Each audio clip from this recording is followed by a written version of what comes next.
Jake Morrison sat alone at table 12, studying the menu at Riverside Bistro while trying to look like he belonged. The brown jacket and flannel shirt were from a thrift store, carefully chosen to look worn but respectable. At 42, he'd spent the last 15 years building Morrison Holdings into a restaurant empire worth $300 million. Today, he was nobody, just a regular customer evaluating his newest acquisition. The previous owner had sworn the staff was exceptional, the food outstanding, the management solid. But Jake had learned long ago that people lied when money was involved. He needed to see the truth for himself before finalizing renovations and expansion plans. The young waitress approaching his table had dark hair pulled into a neat bun and moved with efficient grace. Her uniform was impeccable, despite the lunch rush chaos around them. "Good afternoon," she said with a genuine smile. "I'm Elena. Can I start you with something to drink?" "Just water, thanks. And I'll take the ribby, medium rare." Elena wrote it down, then hesitated. "The ribby is excellent. But can I make a suggestion?" Jake raised an eyebrow. "Upselling already? Go ahead. The special today is pan-seared salmon with herb butter. Our chef just got a fresh delivery this morning, and honestly, it's the best thing on the menu right now. The ribby is good, but the salmon is extraordinary. Interesting." She was steering him away from the more expensive item towards something she genuinely believed was better. "You really think so? I wouldn't say it if I didn't mean it. But the ribby is great too, if you prefer steak. I'll trust your judgment." "Salmon, it is." As Elena walked away, Jake noticed the restaurant manager watching from near the kitchen. The man looked tense, arms crossed, observing everything with hawk-like intensity.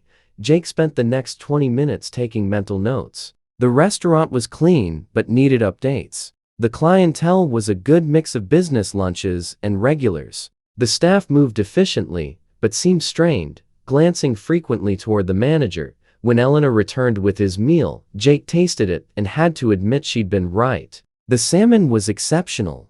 "This is excellent," he said. "You know your menu." Elena smiled, but it didn't quite reach her eyes. "I'm glad you like it. Can I get you anything else? Actually, I'm curious. How long have you worked here?" "4 years. You enjoy it?" Something flickered across her face. "The restaurant is wonderful. The food, the customers, the other staff. It's a good place." The careful phrasing told Jake everything. She'd praised everything except management. He was about to probe further when the manager appeared. "Elena, table 6 needs their check. Stop chatting and do your job." The man's tone was sharp, dismissive. Elena's smile vanished. "Yes, Mr. Dawson." As she hurried away, Jake studied the manager. Richard Dawson, according to the purchase documents. The previous owner had praised him extensively, but Jake had just watched him humiliate an employee in front of a customer for no reason. When Elena returned with his check, Jake noticed her hands were shaking slightly. As she set down the bill, a folded piece of paper fell onto the table.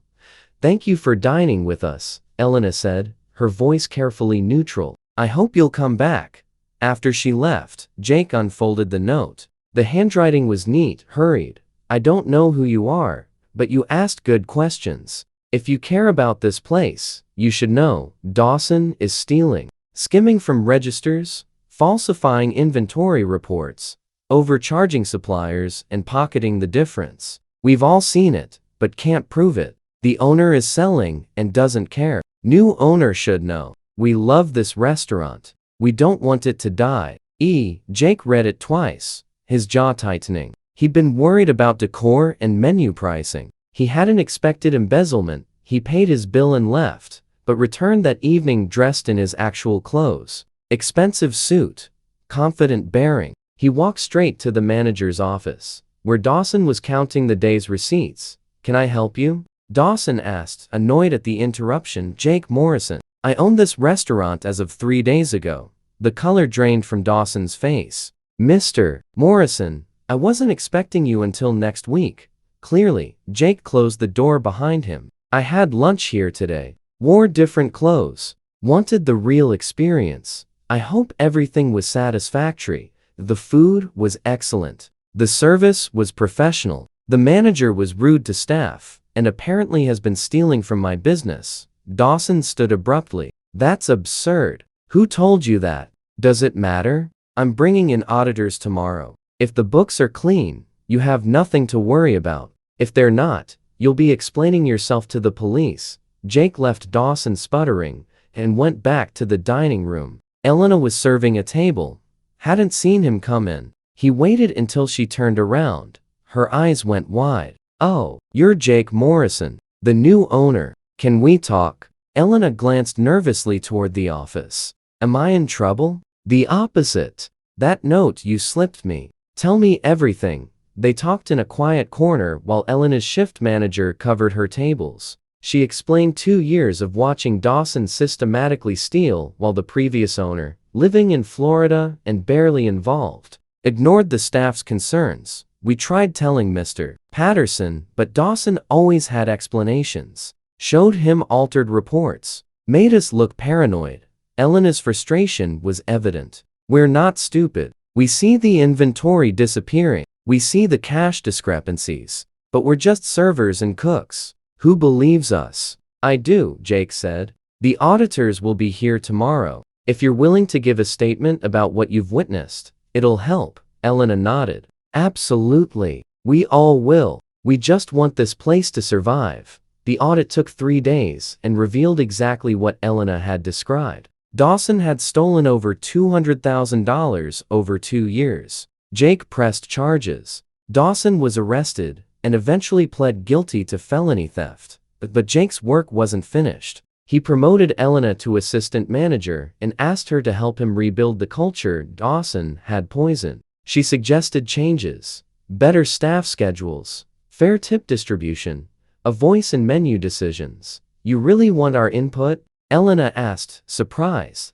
"You're the ones here every day. You know what works and what doesn't. Why wouldn't I listen?" Over the next year, Riverside Bistro transformed. With Dawson gone and Elena helping manage, staff, morale soared. The food improved as the chef, no longer working with falsified budgets, could properly stock the kitchen. Reviews went from good to outstanding. Jake offered Elena the general manager position. She accepted, completing a management training program he funded while working full-time.